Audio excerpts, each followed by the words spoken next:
मिर्जा में PFU जे workers जे मरकज़ी सदर डॉक्टर सादिया कमाल इजलास में ॻाल्हाईंदे चयो आहे त क्यों वो नफरत करें, हम क्यों ना आज इस भीट शाह की धरती पर ये अहद करें। हम बिल्कुल भीट शाह के दामन में हैं, यहाँ पर उसकी झोली में हैं इस वक्त। तो हम ये अहद करें कि हम दिल से वो कदूरतें नफरतें निकालें। जो इस वक्त डिवीजन हो रही है, वो डिवीजन क्यों हो रही है, हम इस पे गौर करें। अगर एक भाई दूसरे भाई को काट के आगे जाता है, वो क्यों इस तरह से करता है। तो मैं ये समझती हूँ, मुझे बहुत अच्छा लगा मोहतरम गफूर मेमन साहब ने हमसे ये उम्मीद जानी कि हम सहाफ़ियों के लिए भी कुछ करें। मैं ये समझती हूँ कि देखें, पूरे पाकिस्तान में मरकज़ी तौर पर मेरा ये फ़र्ज़ बनता है, मेरे लिए सब बराबर हैं। मैं सब के लिए जो भी मेरे पास रिसोर्सेज आएँ, मैं उसके लिए काम करूँ।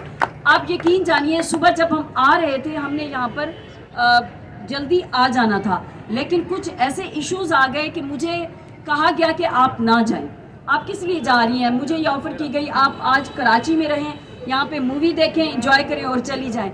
मैंने कहा कि नहीं, मैं जाऊँगी, जो ये मेरी ज़िम्मेदारी है और उस ज़िम्मेदारी को मैं अपने दिल से तस्लीम करती हूँ कि ये मेरी ज़िम्मेदारी है।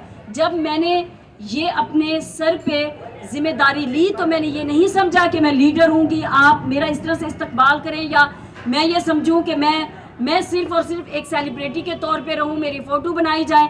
बिल्कुल भी नहीं। या मैं एक औरत हूँ और दिमाग, अक्ल, समझ, फ़िक्र नहीं रखती, ऐसा बिल्कुल नहीं है। मैं सिर्फ़ और सिर्फ इसलिए मुझे अल्लाह ने नवाजा है, मुझे कुदरत ने नवाजा है कि मैंने वहाँ पर नेशनल प्रेस क्लब में एक करप्शन टोले के ख़िलाफ़ आवाज़ उठाई, और आज आप देख लें उसका क्या नतीजा है। मेरे पीछे कोई बैकग्राउंड, मैं बहुत अच्छी फैमिली से ज़रूर हूँ, लेकिन मेरी फैमिली तालीम में भी ख़वातीन को इतना नहीं पढ़ाती थी, लेकिन कुदरत ने मुझे नवाजा कि मैं पढ़ भी गई हूँ और आज आप लोगों के सामने हूँ। मुझे किसी वडेरे ने, किसी ज़िम्मेदार ने, कोई मेरे पास फाइनेंशियली सपोर्ट नहीं थी। हाँ, ताकत थी तो इल्म की ताकत थी। ताकत है तो मैं समझती हूँ कि शाह लतीफ़ का जो हमारे सरहाने रख के ख्वाजा फरीद कलाम सोते थे, शाजो रिसालों को ख्वाजा फरीद, उस ख्वाजा फरीद पे जब से मैंने काम किया है तो मेरे साथ उस सूफ़ी की दुआएं शामिल हो गई हैं और कुदरत मुझे नवाज। मज़ीद ख़बरनि ऐं तफ़सीलात लाइ विज़िट कयो असांजी वेबसाइट www.awamiNewsHD.com ऐं ॾिसंदा रहो अवामी न्यूज़ HD।